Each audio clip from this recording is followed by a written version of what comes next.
And welcome to Starting a Food Business. This is our third in our webinar series, Selling Meat and Poultry. My name is Emily Marison, and I'm an extension educator in Coshocton County, and I welcome you to our program tonight.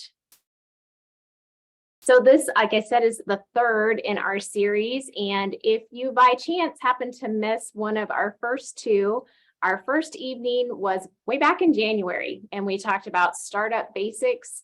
So we explained how to actually start your business and then talked about food safety and the importance of that in your operation. Then last month, we talked about selling home-based foods. And if you are interested in learning more about those, or if you'd like to go back and look at anything again, be sure to check out farmoffice.osu.edu, or you can go directly to the Starting a Food Business page, which is go.osu.edu/starting-a-food-business, and you'll be able to see all kinds of things from that first and second webinar, resources that go along with that. And as you might guess, you'll be able to do that after tonight's presentation as well. We'll be sure to put all of that information up from tonight's webinar. We also want to let you know some exciting information. We're going to have a bonus session. So this is going to be in just a couple of weeks on April 11th, and we are very pleased that Ohio Department of Agriculture is going to be a part of this program to have a question and answer time. So we'll welcome Jason Ahrens, who is part of the Division of Food Safety, and David Smeller, Division of Meat Inspection. And we're just really thrilled that they're both going to be a part of that. And so make sure that you watch your email for more information about that session. You are already signed up because you've been a part of this series. So just make sure that you watch for more details about that as well. And we just like to remind folks that we are part of Ohio State University Extension. So we are the outreach of the College of Food, Agriculture, and Environmental Sciences at Ohio State.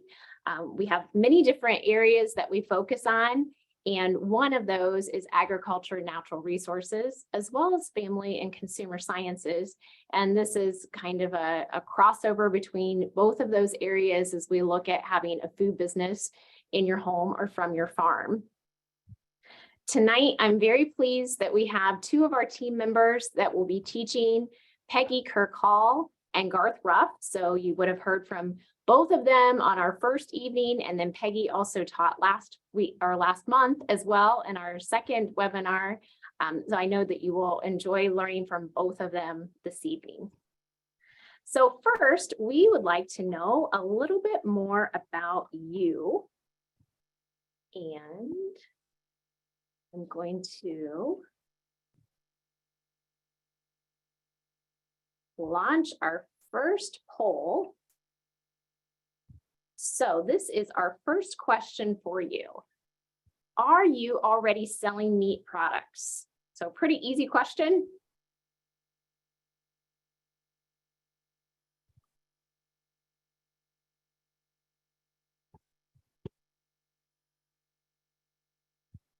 I'll just give you a few more seconds to answer.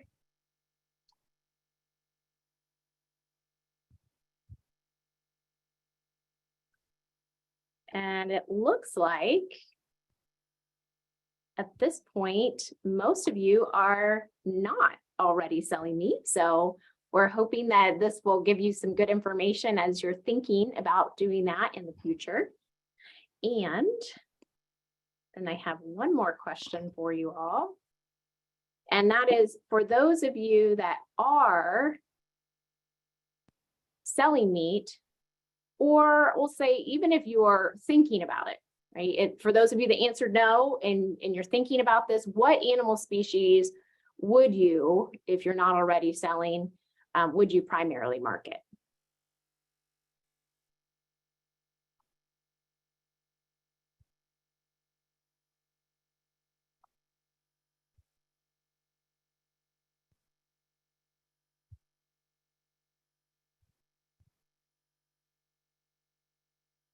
Just a couple more seconds to make your last selections.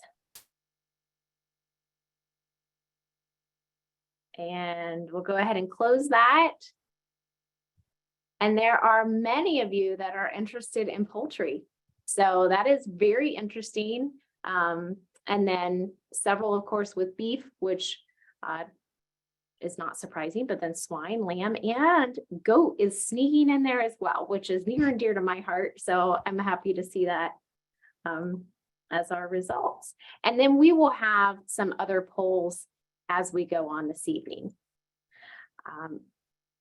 So just an overview of what we'll be covering with Peggy and Garth tonight.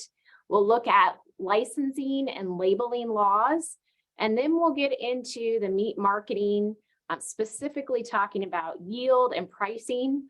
We'll get some tips on how not to market, which sometimes can be just as helpful, and then some future opportunities for you in this realm of selling meat.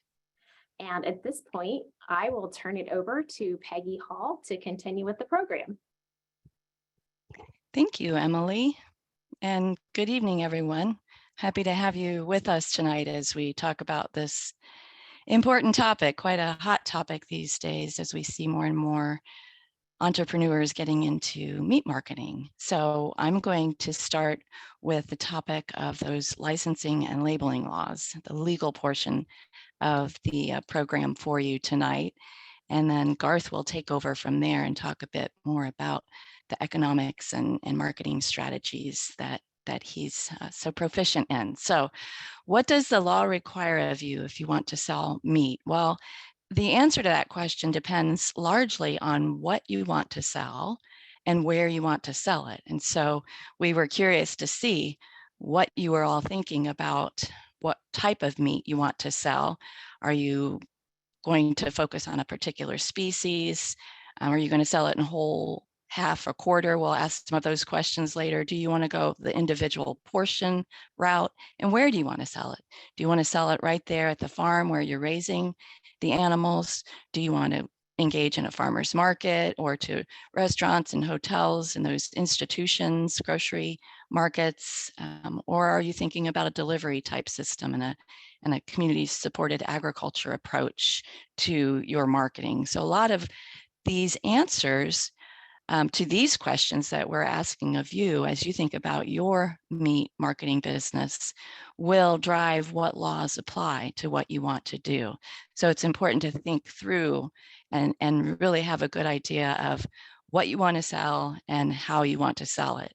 And I think the information that you'll gain tonight will be helpful in helping you answer those. So as we look at the laws that do answer some of the questions in regards to licenses and labeling requirements, we can break them up into different categories and answer the questions in this way. First, we can look at poultry that's raised and processed at the farm because we have different laws for that. We have laws depending on how you're selling that meat, whether you're going to sell it in whole, halves, and quarters, or in individual portions. So I'm going to go through those laws, and then we'll look a little closer at the licenses and the labeling requirements. So that's my plan for getting you through the legal information, which, as we all know, can sometimes be a little painful and complicated, but hopefully we can simplify a bit of that here for you tonight. So we saw a lot of people interested in selling poultry. Well, there are special rules for poultry. Actually, poultry get kind of special treatment when we're talking about meat marketing. And you can look to the Ohio Revised Code and find that there are two specific provisions that apply to poultry that you are raising on the farm and processing on the farm and selling on the farm. Now, I use the word farm, but I don't use that in a technical sense. It's, at the place where you're raising those birds. If you're raising them from eggs or chicks and you're slaughtering and processing them there at that location and you're selling them directly to the consumer or to a hotel, restaurant, or institution account. In that situation, if you meet all of those requirements, then you may process and sell those up to 1,000 birds in that way.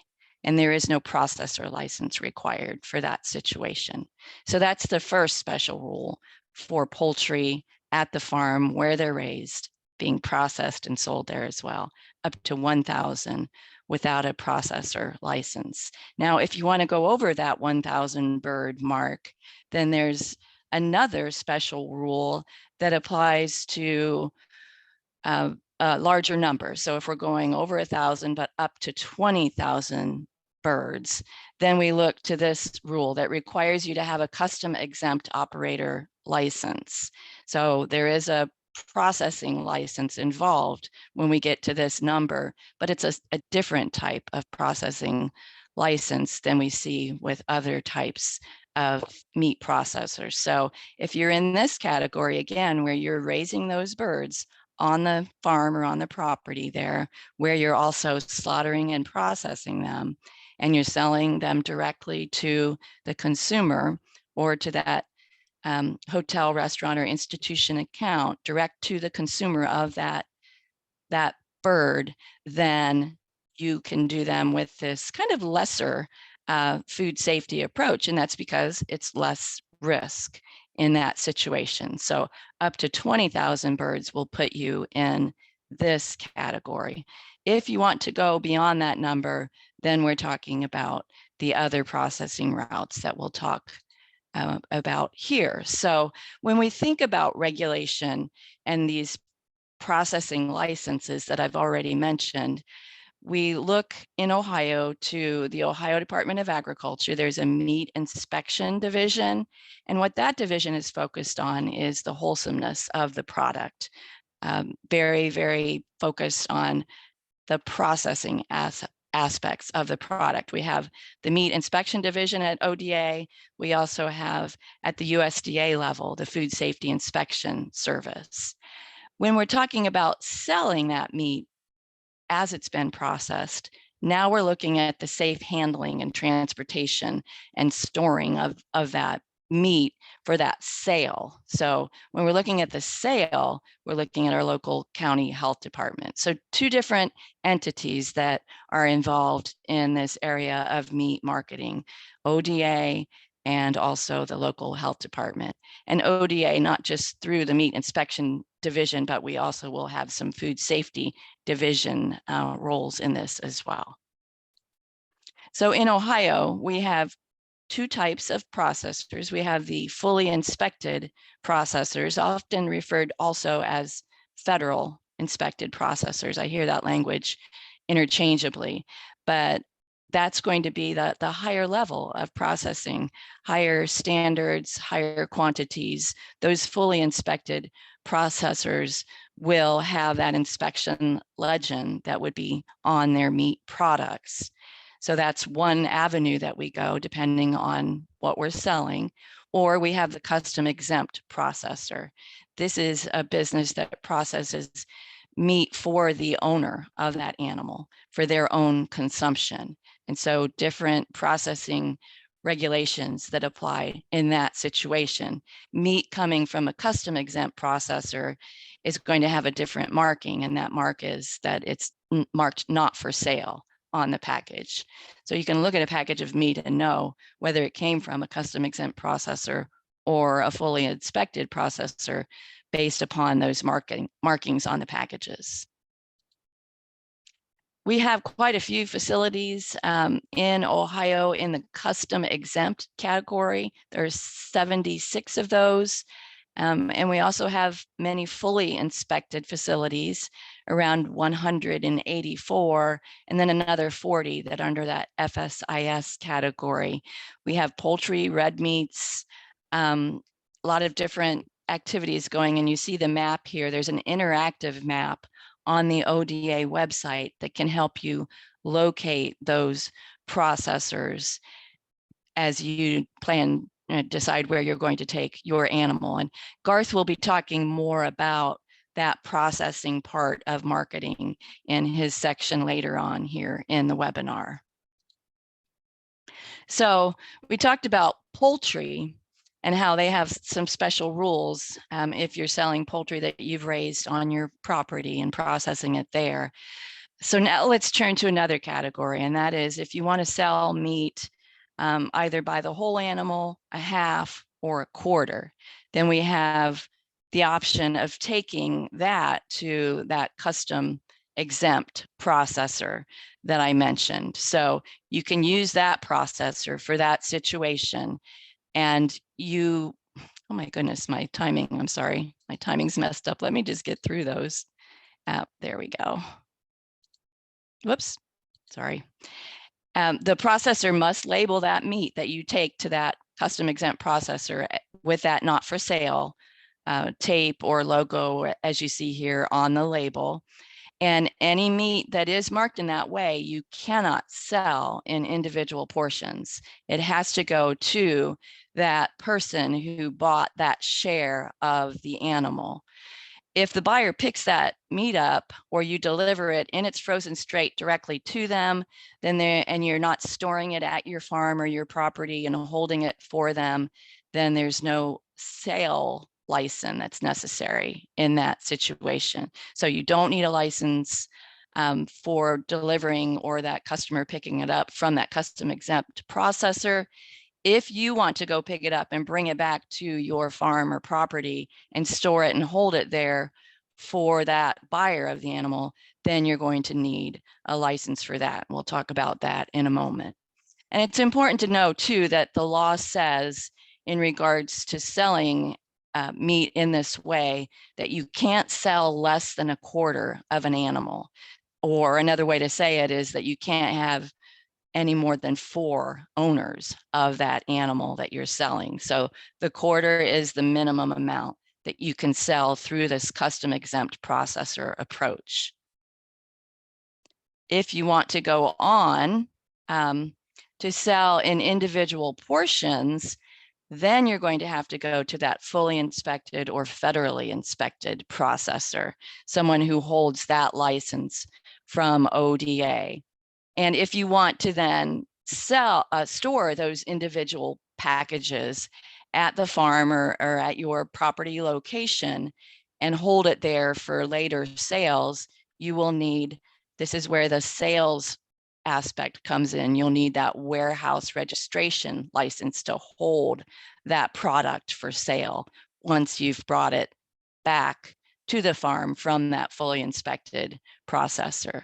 If you want to take it to a market or go out and sell it to a consumer elsewhere, then you will also need a retail food establishment license from a county health department. So 2 different licenses here, depending upon whether you're holding that meat at your location and whether you're selling that meat.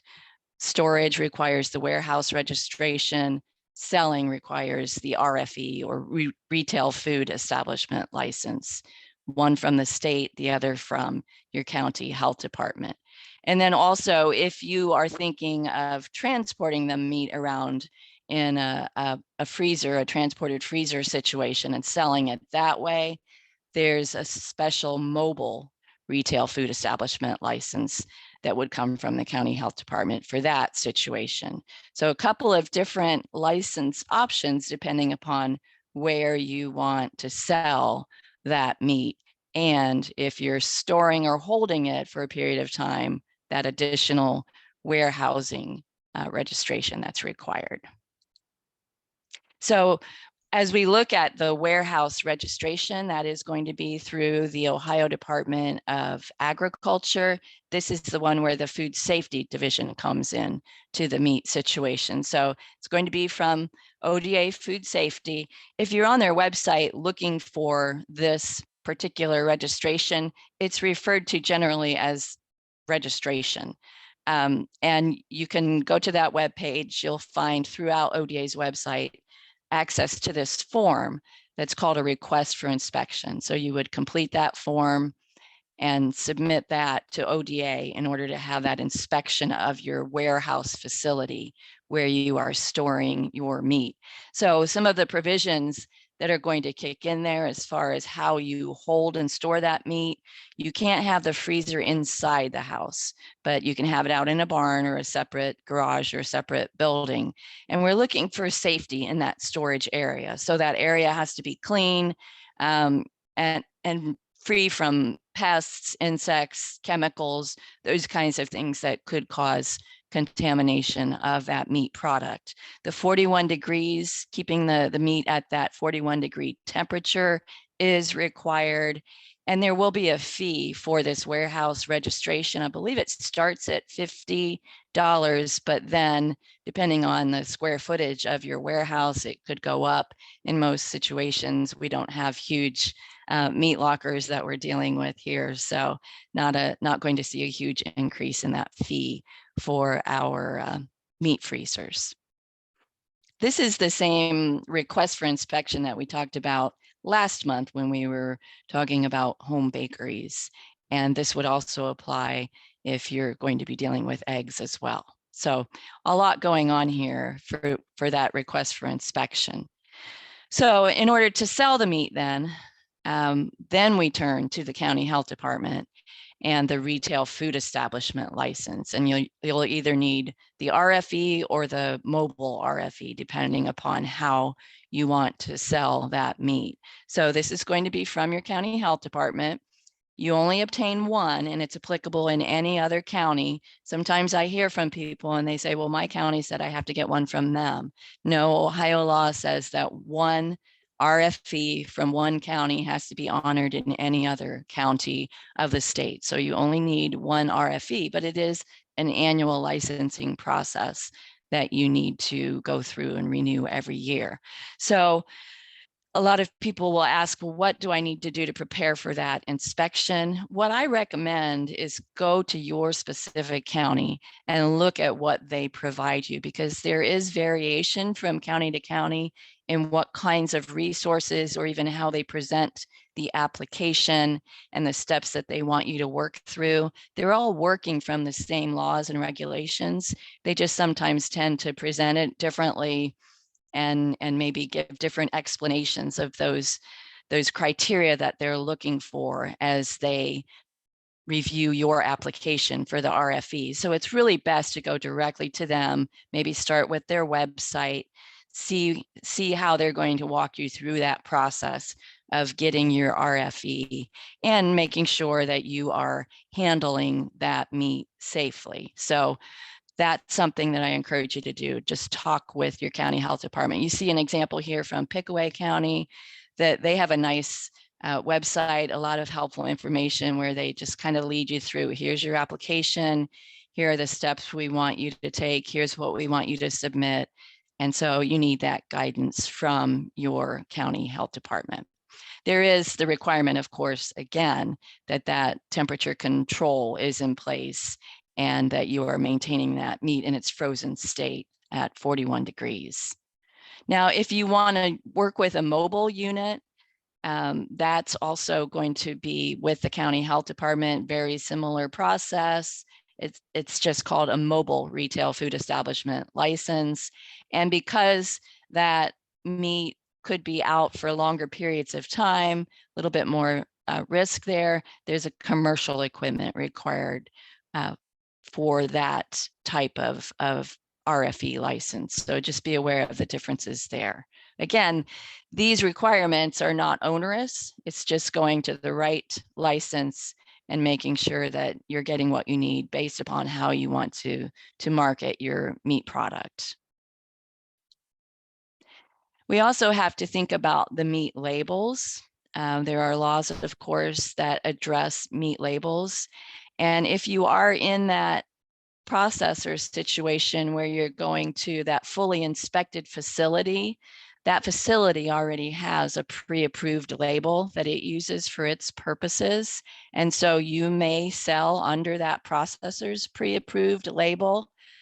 And there are requirements, what has to be on that label. And you can see here the requirements for that meat label, the inspection identification mark that you see there in the label on the left, the name of the product, the net weight, safe handling statement, the establishment number.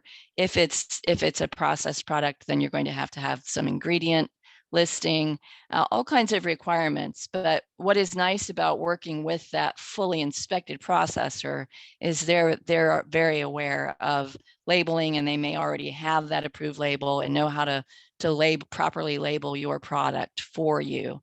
But if you want to have something unique on your label, then that is going to require approval by ODA through the meat inspector, who would inspect the facility where you take your animal for processing. So you're going to have that label approved if you want to use your own unique business name on the label, or if you want to make any special statements or claims about your meat. This can take some time. I mean, there's been a huge demand in meat marketing lately. I don't know if this is still the current number, but at one time I was hearing 3 to 6 months to get a label approved. So you do need to plan ahead for this if you want to have your own unique label. We're going to talk a little bit more about this later in Garth's section about some of those special claims on labels and how to work with your processor on labeling. But be aware that these kinds of claims are going to require that you go through that label approval process. Any kind of claims about the nutrient content of your meat, how you raised your animals or produced the meat, anything about the breed of the animal, any kind of marketing claims, as you see on the right there, those examples that if you want to say that you raised it humanely, or it's organic, or it's grass-fed, or no antibiotics, or no hormones, you raised it sustainably, free range, special breeds, any of those kinds of claims are going to require label approval. And be aware too, that it's not just if you want to make those claims on the label. If you are making those claims in any kind of marketing or promotional materials or on your website that your animals are this, that needs to be approved and on the label through that label approval process. And as I said, Garth is going to talk a little bit more about labeling in his section.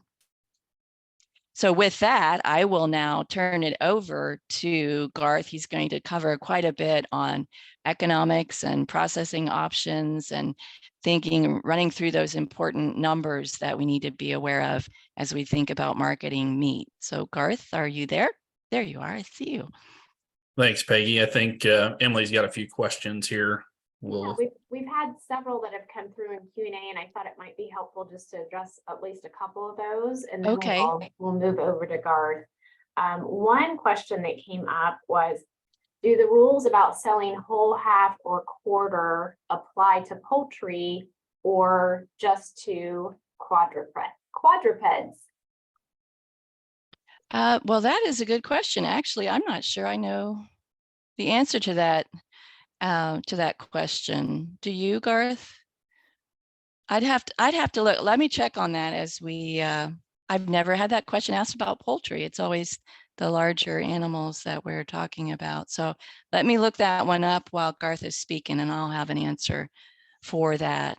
I see a comment too, Emily. I want to comment on. Someone said the law depends on the state as well, and that's a good comment. We are discussing Ohio law here. Yes. And similar to that, is the warehouse license necessary for storing frozen poultry, or does that just apply to red meat? Now, that warehouse license would be applicable to if you want to store frozen poultry as well. Yes. And let's see, just as a clarification, you had mentioned the limits, but the question was, is there a limit on where you can sell from with the 1,000 bird limit? You only sell it direct to the consumer at the farm. Or if you have a hotel or restaurant institution account, direct to that purchaser. But we're really looking at getting that meat directly from the farm to the consumer in that special situation. So you can't take it to a farmer's market and sell it there. And then there's another, if we are under 1,000 birds, but do not process ourselves, we're using a USDA processor, are we still okay to sell without a license? No. That special 1,000 limit is only if they're your birds at your farm that you're processing. So once you take them away and to a USDA processor, then you're going to have those same requirements where if you're bringing them back to hold them in a frozen state, you'll need the warehouse license. If you want to sell them, you'll need the RFE license. Very good. And Jason Ahrens, our ODA contact has also put some information here in Q&A, which is good to see. A person who annually raises and slaughters 1,000 or fewer chickens on the condition the person offers dressed chickens directly to the consumer from the location. So this is what Peggy was just saying, where the chickens are raised and slaughtered at a farm product auction to which. Oh, yes. So there's another part. There. Yeah, thank you, Jason. The farm product auction. I often forget about that. And I don't know how common that is. If you could chat on that, Jason, how common that is, if you know how many do sell in that way, that would be another exception. We do have that farm product auction opportunity. And that's something too that I'll get more information and provide on that. Thanks, Emily.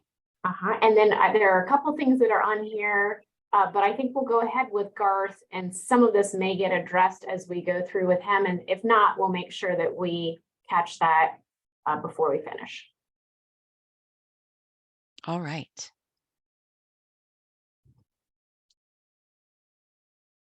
All right. Thanks, Peggy. We'll dive a little bit deeper into the marketing, pricing, and kind of opportunities aspect. Really specifically as it relates to red meat. Some of this will apply to poultry, but as I work with particularly cattle producers across the state that are interested in the direct to consumer aspect of the beef industry, I always ask these two questions, right? Why do you want to sell direct to the consumer, or why be in the local food business? And what's going to make consumers want to buy your animal products, whether that's meat or poultry? All right, so think about that as we kind of talk through this here for the rest of the evening. All right, as we think about marketing options across really all of livestock, certainly there's risk, right? There's risk every day we own those animals.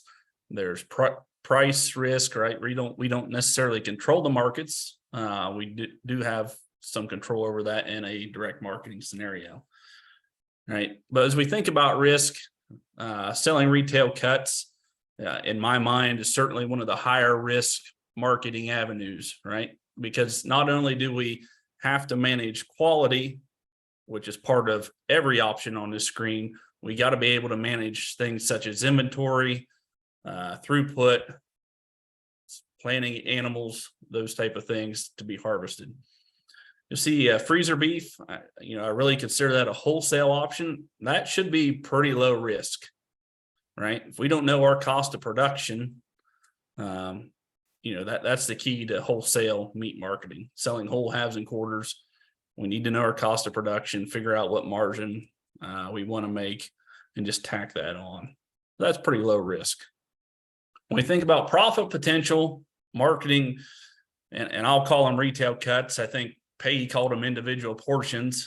That's the difference a little bit between our backgrounds, but marketing retail cuts really allows us to control that food dollar, right? I put freezer beef and kind of that wholesale, whole halves and quarters and profit potential two ways. Once again, I've seen it be a very profitable enterprise. And then I've also worked with producers that probably were better off taking those animals to the sale barn because they did not account for all the cost to market that wholesale product, right? So there's a lot of opportunities here, but if we are not making money in a direct marketing scenario and accounting for all those production costs, I think we do have to ask ourselves if it's worth the effort, right? So when we think about being a wholesaler, certainly that's going to be a lower margin, right? Because our added value there is selling pounds, right? It's selling bulk. So after we figure out our cost of production, the added value to that customer is buying in bulk, right? There are some pretty, I think, tangible benefits we can make, right? We can work on that local food, home raised aspect. We can develop those personal connections with those consumers. Oftentimes, I think our challenge here is quality, right? It's not necessarily quantity, but it's quality. And how do we verify quality? And we'll talk a little bit more about that with labeling in the next few slides. right? When we think about being a retailer or selling those individual portions, certainly there's higher labor associated with that, higher gross marketing costs. Now we can spread those marketing costs a little bit differently across the different parts and pieces, but this allows the producer to kind of be a true price setter, right? We need to know what those retail cuts are worth in terms of value compared one to the other, right? If I'm trying to sell ground beef at the same price of ribeye steaks, that's probably not going to work, right? So we need to know the value of that product in relation to one another. Like I said earlier, the challenge when we get to selling retail cuts, parts and pieces, it's not still the challenge of quality is there, but it's also quantity. We have to be able to manage inventory, right? Steaks are easy to sell, but there's only so many steaks in an animal. So if our customer comes to us and they want those ribeye steaks and we don't have them, what happens, right? Where are they going to go? Well, they're going to go somewhere else to get what they want. On the consumer side, when we think about meat buying decisions, the kind of the list of things that come to mind working with producers is cost, quality, health, relationships, and what production factors make that product unique. Right? When we think about purchasing commodity meat products, going to the retailer, whichever one that might be, our big box grocery store, right? Certainly they have an advantage in terms of cost because they have an economy of scale. All right. They're moving X times greater amount of product. They have an advantage in terms of quality because a lot of that product, especially on the beef and lamb side, has been graded by USDA. And not only do we have the advantage of selling graded product, which has tangible impact on eating experience, that consumer can often evaluate that product for themselves on the shelf based on the packaging and the fact we're selling fresh meat versus frozen in a lot of instances. Health, wholesomeness is assumed.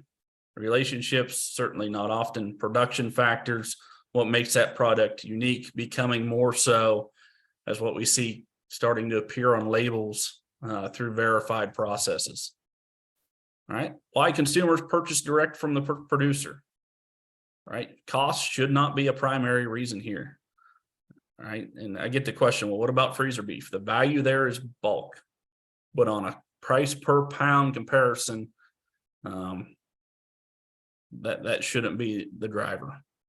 Quality, right? Oftentimes our product from a quality standpoint is unverified. We don't have graded product or a whole lot of it produced locally here in the state of Ohio or marketed locally. So quality may be associated with specific producers.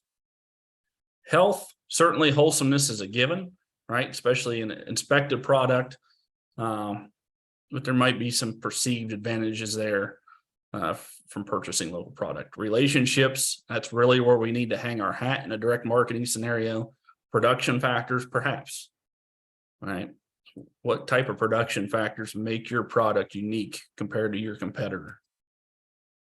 So as we think about that ideal consumer, and we talked a little bit about this the first month, we can really start to produce that consumer profile. But at the end of the day, the most important thing is disposable income and the ability to purchase a premium product, right?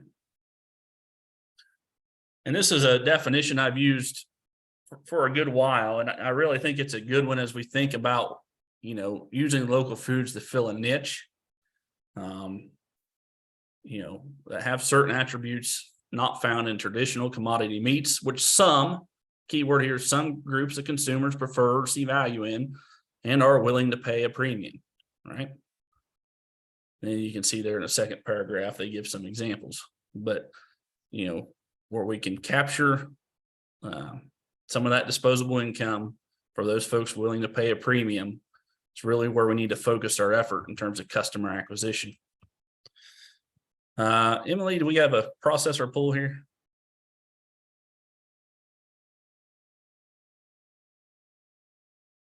There we go. So in 2023, how far ahead of your harvest date are you scheduling your appointments with a processor? Right.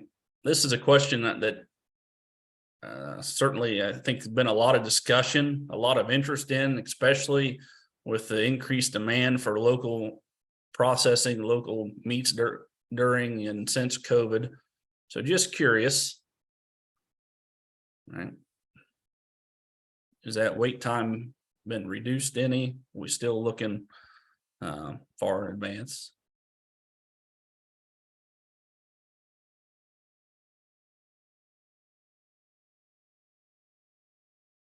We'll go ahead and shut that down. As you can see, well over half, almost 80% of the group, 6 to 12 months or well over a year in advance. Right?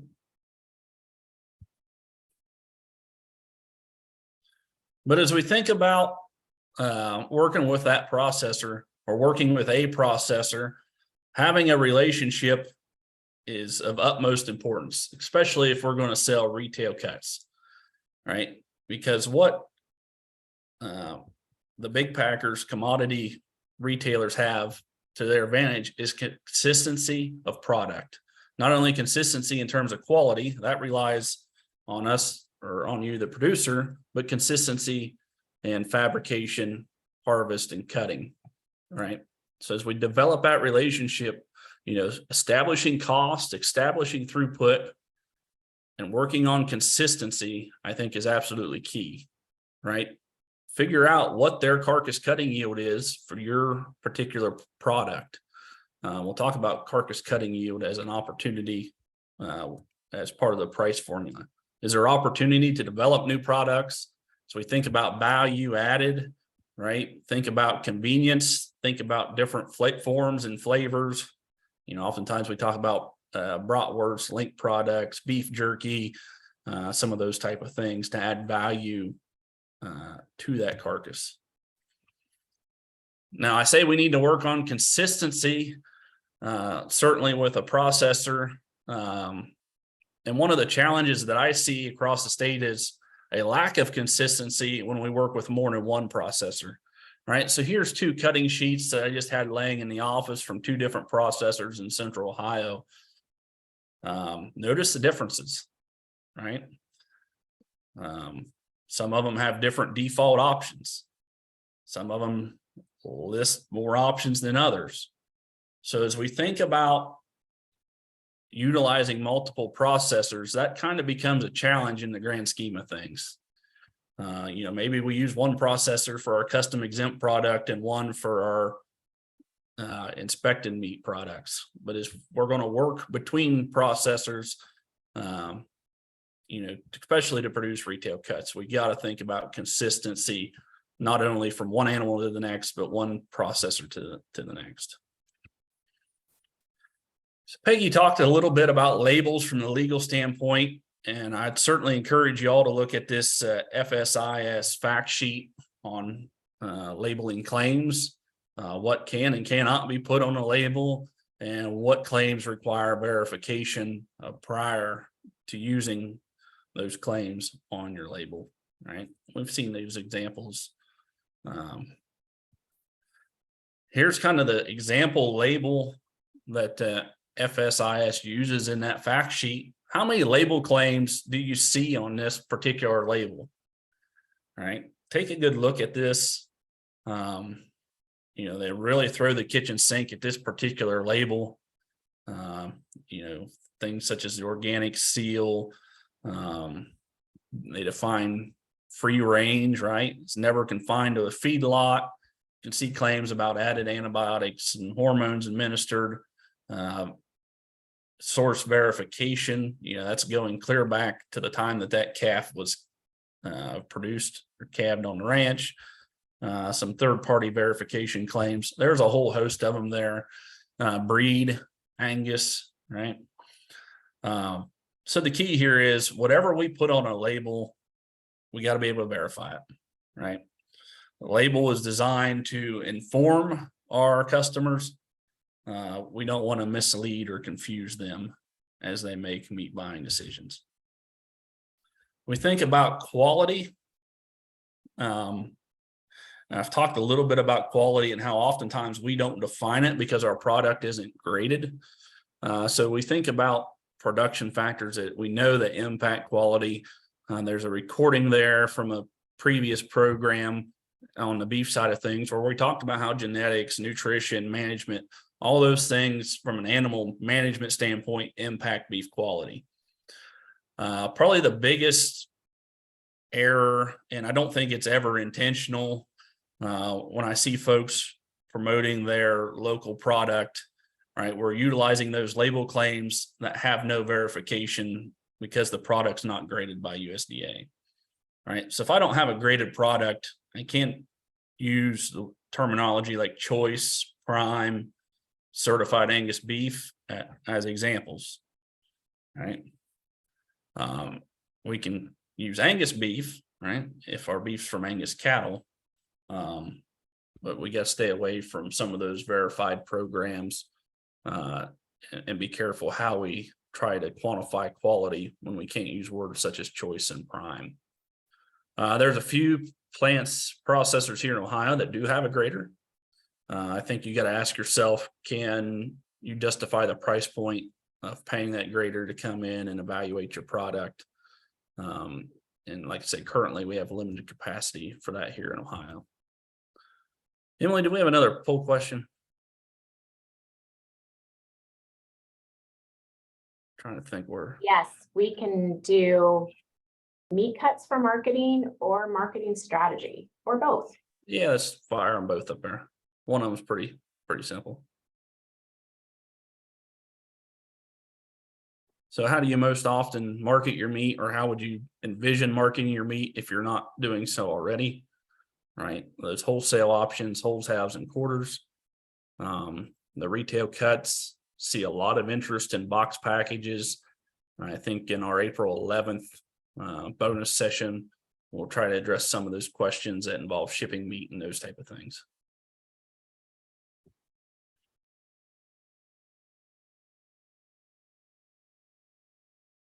So it looks like by and large, wholesale still dominates, the interest with this particular group. Certainly some interest in box and retail cuts as well. Then we'll fire that last poll question up here for the evening, I think.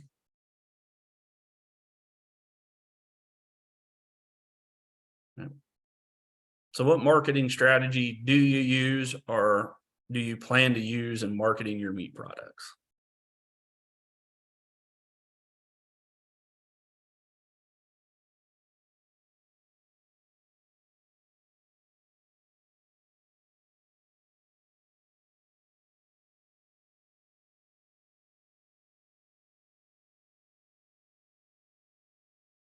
The farm stand, online ordering, actually several others. Guess I'd be interested to know what other might be, or a combination of those. But still a lot of interest in direct from the farm. Certainly online ordering as we look at convenience and delivering products straight to the consumer's door, I think drives quite a bit of that interest as well. So we should be wrapped up with the polls, I think, for this evening. Let's talk a little bit about yield and pricing, because it's very hard to price product if we don't know how much to expect or how much we're going to have. So once again, right, when we think about animal yield and meat quality, that's yield certainly driven by timely marketing of those animals. And even before those animals are born, we can talk about genetics and focus on terminal traits for our livestock. From a quality standpoint, once again, it's that conversation between genetics, nutrition, and management from a live animal aspect. And when we think about timely marketing from a yield standpoint specifically, I want to market that animal while we're still depositing muscle onto that carcass, but at a point where fat, in most cases, we're talking about back fat, is on the increase, but not at its most rapid point of increase, right? Because if muscle accretion plateaus, those animals are going to be less efficient. And if I get to the point where fat accretion is maximized, I'm putting a lot of feed, a lot of energy into external fat that ultimately is going to end up in a barrel or in a ground product. So how much meat is there? Right? When we think about pounds of meat that we have available to sell, it is dressing percentage. We'll define both of these definitions here, times the carcass cutting yield times the live weight.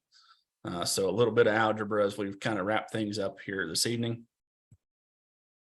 So dressing percentage, this one I think is probably the one most folks are familiar with or know how to calculate, right? Percentage of the live animal that ends up as a carcass.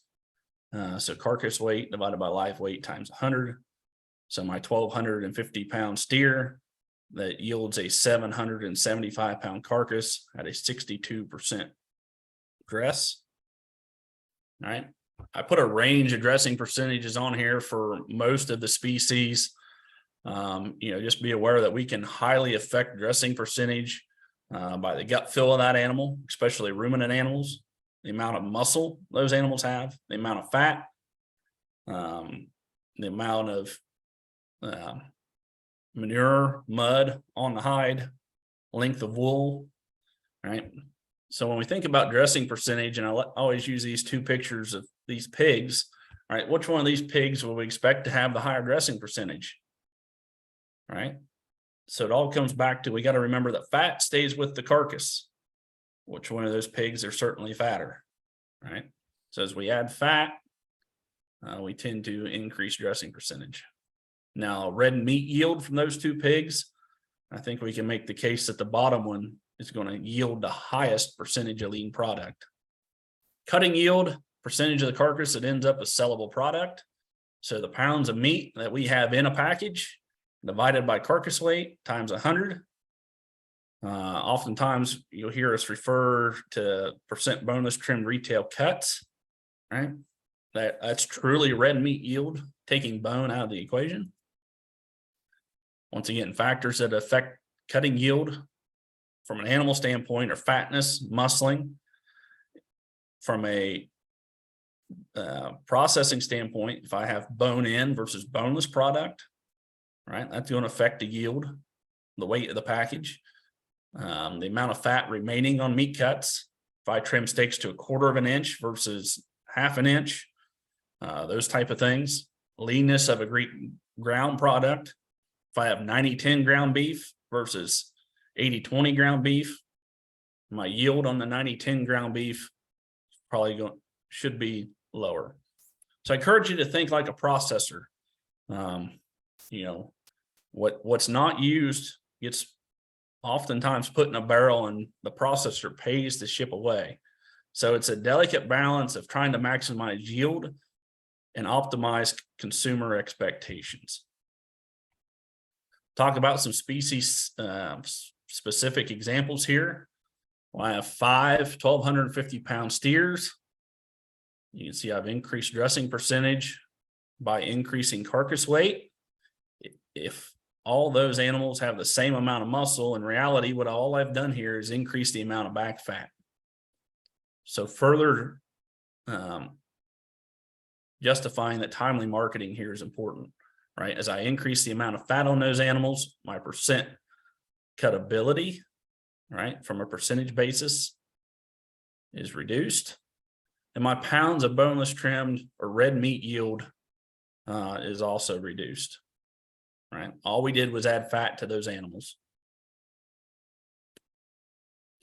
A pork example, right? If I have an average market hog, weighed full and for the sake of math at 250 pounds, bone-in chops, roast, closely trimmed, regular ground pork sausage, all right?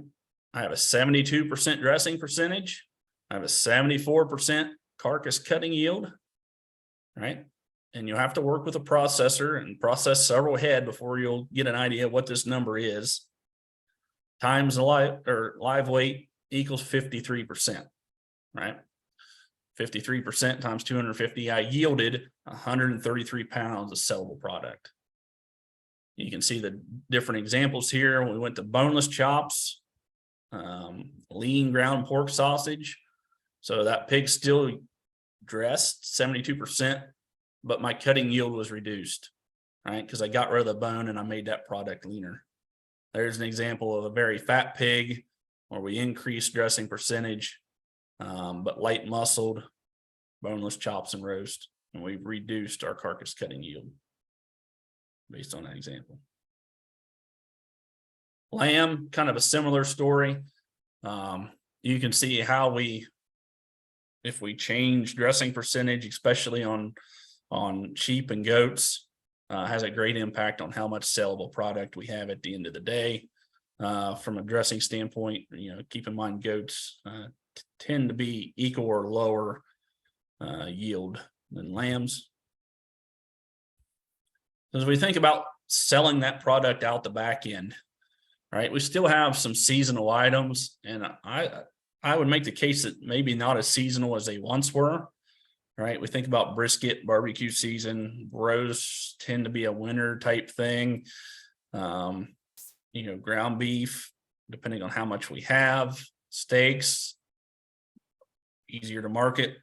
But what do we do with chucks? What do we do with rounds and plates? And how can we add value to some of those primals in non-traditional ways other than just grinding those up? I think those are conversations to have with our processors. On the pork side of things, right? Bacon, pork loins in general, relatively easier to market, more seasonal, right? Whole hams, that's almost a 2-day-a-year event. What do we do with those shoulders? Spare ribs, right? That's a summer thing as well, barbecue season. But what do we do with the picnic? What do we do with folks who don't want whole hams? Excess trim ground pork. All right, there's a huge opportunity for value added here, whether it's linked products, hot dogs, smoke and cure. I've seen a lot of folks get very creative with how they market pork, especially retail cuts of pork. Lamb and goat, right? The middle meats, the legs, a little bit easier from a market and throughput standpoint. And we see that in terms of disappearance in some of the national reports. What do we do with that lamb breast? What do we do with a shoulder, ground lamb? Things that have a higher fat content that require a little bit more skill when we think about cooking those products. Once again, how can we add value? I'd encourage you to have those conversations with your processors. Let's talk about pricing product, right? The cost of the animal, whether we raised that animal, whether we went out and purchased that animal, it still has a market value. So then we have to figure the feed that went into it, the yardage or the value of your time as a producer. And I'm not talking $8 an hour value of your time. Be realistic as to how much your time's actually worth. The kill and cut fees that your processor charges, packaging, transportation, right? Last time I checked, diesel fuel wasn't cheap. Well, the different licenses and fees that Peggy talked about earlier. And then the true cost of advertising. What does it cost for you to acquire a consumer? It's probably higher than we often think it is, right? Because we undervalue things such as time. So we add all that stuff up and we get a break-even price. We can divide that by the carcass weight, and that's our break-even price per pound hanging weight, or our hanging price. Then I can multiply that by my cutting yield and get what I need for an average retail price per pound, right? Now, if I'm selling retail cuts, I'm not going to price them all the same. That gives us an average that we have to work with from a break-even standpoint. So we think about profit margin, what should it be, right? That's not a question that I'm ever going to answer. I get a lot of phone calls, well, what should I sell my freezer beef for or a side of pork for? I'm never going to give you a number, right? Because that's not my decision. But what I will do is help you come up with a number. There's a variety of ways we can do that, right?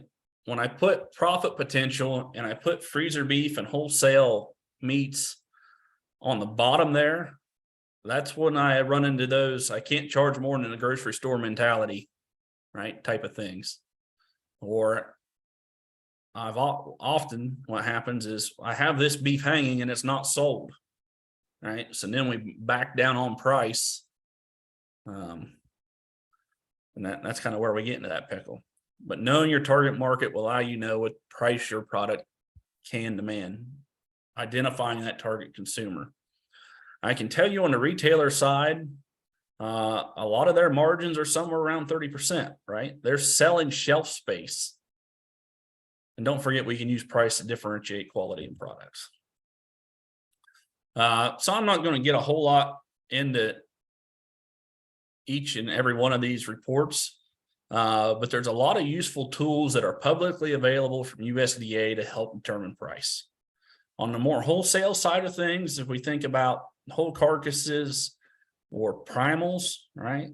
Whether that's pork bellies, beef ribs, whatever. There's several reports that are published on a daily basis. You know, what I do on a daily basis, I really rely on this beef carcass price index value. You know, from a day to day, that tells me a lot about not only the value of live cattle, but the value of that beef carcass across the country. Box beef cutouts and cuts, that's getting more into your primals, subprimals, national daily pork price, 5-day rolling average box lamb, retail. They got a whole nother website really with market news, retail reports, what products are selling at this particular time versus others. There's a lot of useful information at the fingertips of your computer. You know, kind of down the home stretch here, got a couple slides on how not to market meat and how to get your beef extension specialist fired up at the same time. These are some examples that I've seen social media or have been sent to me one way or the other. You know, in the livestock industry, our ultimate goal here is to sell quality products to our consumers. We have to disparage our neighbor to get it done. Not a big fan of that. All right. So how to lose trust in consumers, misrepresent your product, whether that's something on your label, right? Using terminology such as choice and prime, and we don't have a greater product. Misinterpret science or regulation, right? See a lot of health claims out there, a lot of claims about sustainability, those type of things. Just be aware that a lot of times consumers define those things differently. Don't be negative towards your competition. We've already talked about neglecting inventory. You know, the example here in the black and yellow, steroid and hormone-free meat. I think I know what they're trying to convey. That's not an accurate way of conveying it, right? A more recent example, as we think about value and pricing, this one's actually sent to me. You know, here's 1/8 of a beef share for $525. Just quick math tells me that's over $4,000 a steer, right? And I'm not here to tell you what to set your prices at, and if you can sell it for those prices, great. But I think it's probably a tougher sell justifying to your customer why they should come back to you at those type of prices. All right. Here's another example that I've used for a while. This is kind of that misinterpreting science. Cattle diets begin and continues to cheap grain due to cheap grain prices. I know there's a couple folks that raise corn on this webinar. Last time I checked, corn was not a very cheap feedstuff, right? Several examples there. We're not going to nitpick every one of them. You know, we'll point your attention to the one about sanitizing the grazing area. You know, when a cattle, sheep, goats graze an area, they also poop in that area. So I would question how sanitary that grazed area actually is. Here's one more specifically towards disparaging other producers, right, and misinterpreting science. You can read that there for yourself. We got to take opinion, right? It's one thing to tell our story, It's one thing to be blatantly false about other producers in the industry as a whole. And this picture that's circled social media, I think, is a lesson to be learned from a direct marketing scenario. If you've seen this picture, you know what I mean, right? Where supposedly one of these products is, adulterated, not safe for consumption, all that that comes with social media. When in reality, the only difference between one product and the next, one come from the grocery store, one come from a local producer, and the biggest difference there is packaging, right? The ground beef that we buy in the grocery store and in those cello wrap packs has been exposed to oxygen. It's bright cherry red, or the beef that come out of the little plastic tube that many of us are familiar with has not been exposed to oxygen, right? Opportunities, as we think about those differing or variable ways to sell farm products, meat products, we got to think about volume, profit potential, the level of marketing and management required, cost. I think stress is another piece of this, right? Does your price point justify the added headache or cost as far as stress to go that particular method? University of Maryland's got some really nice resources on farm raised meats and the marketing challenges that go with them. Whether that's getting into the market, time, once again, how well are these different options compatible with off the farm employment, and the importance of product safety as we think about shelf life. Okay. And oftentimes that's a difference between selling fresh versus frozen product. They also get into factors that affect pricing, certainly uniqueness of what you sell, business image, season of the year. We talked a little bit about that. Customer feedback. I think your best customer feedback is return customers, right? If you have a return customer, they had a pleasant eating experience, they were pleased with the quality, that's probably the ultimate indicator of a successful direct-to-consumer meat business. So think about going forward in your enterprise, identify your target market, target consumer, the marketplace that you're going to use, stay up to date with the regulation. And we've got resources for that here at Ohio State, different bulletins that Peggy's put out. Really hone in that processor relationship. Focus on product quality, not only from a live animal production standpoint, but consistency in cutting at the processor. What marketing strategies are available to you, time and labor, setting price, making sure you get paid. So with that, remember that April 11th is our Q&A session with ODA, 7 p.m. I think Jason's on here this evening, and we'll also have David Smeller from the Division of Meat Inspection.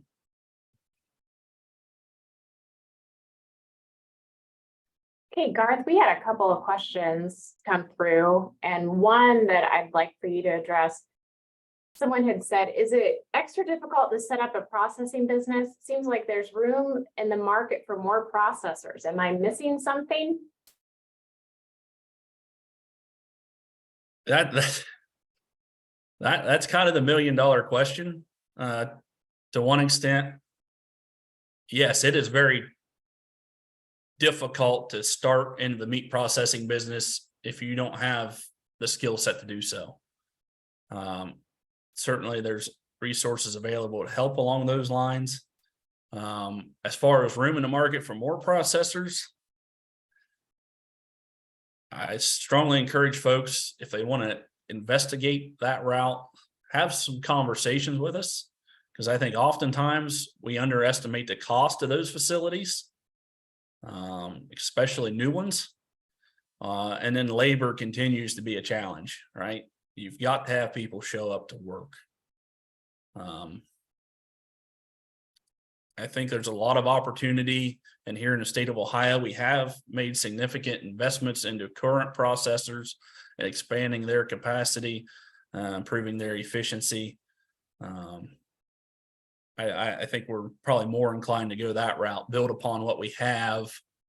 Because when we really start thinking about the cost and the challenges of a new business, those are long, difficult conversations that we often have. You know, we're not here to talk you out of it, but we're here to be very real and transparent into what it does take to run one of those type of businesses.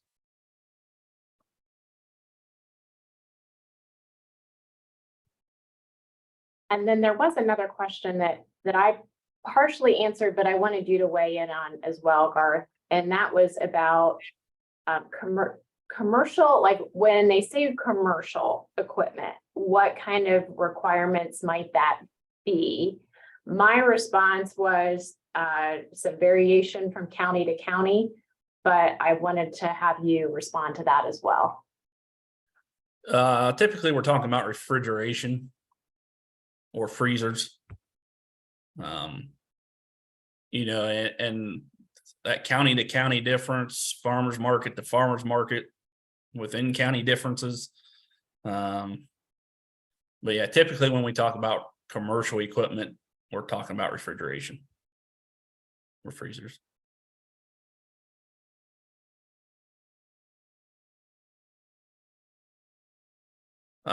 See a question from Kyle on there, licensed poultry processing.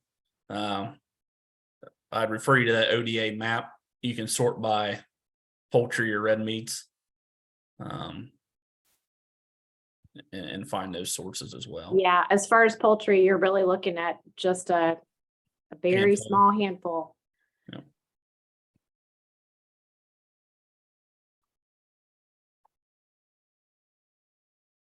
And it looks like there's a specific question on there about something near Delaware County. So maybe you might be able to address that one later on, Garth.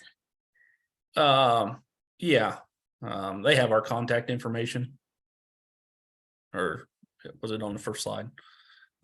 Shoot me an email. We'd be glad to help have those conversations. Very good. So I'd invite you at this point, if you have not typed a question into Q&A and there is a question that you have that you'd like for either Peggy or for Garth to address, then go ahead and put that in now. Peggy, was there anything else that you wanted to follow up on? Maybe anything that you had even responded to in the meantime? Yes, there were some comments about I messed up making the frozen statement about frozen meat in the 41 degrees. So I apologize for that.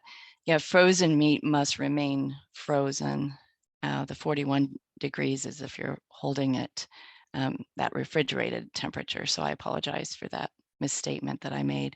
The other issue that I'm going to have to, I think, direct to our meat inspection folks. I haven't found it yet. I was looking, just understanding that question about quarters of poultry.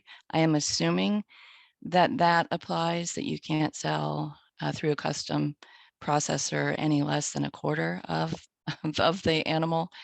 But I have not actually located that. So we'll follow up with that on April 11th with our local officials to find exactly where that is in the Ohio Revised Code.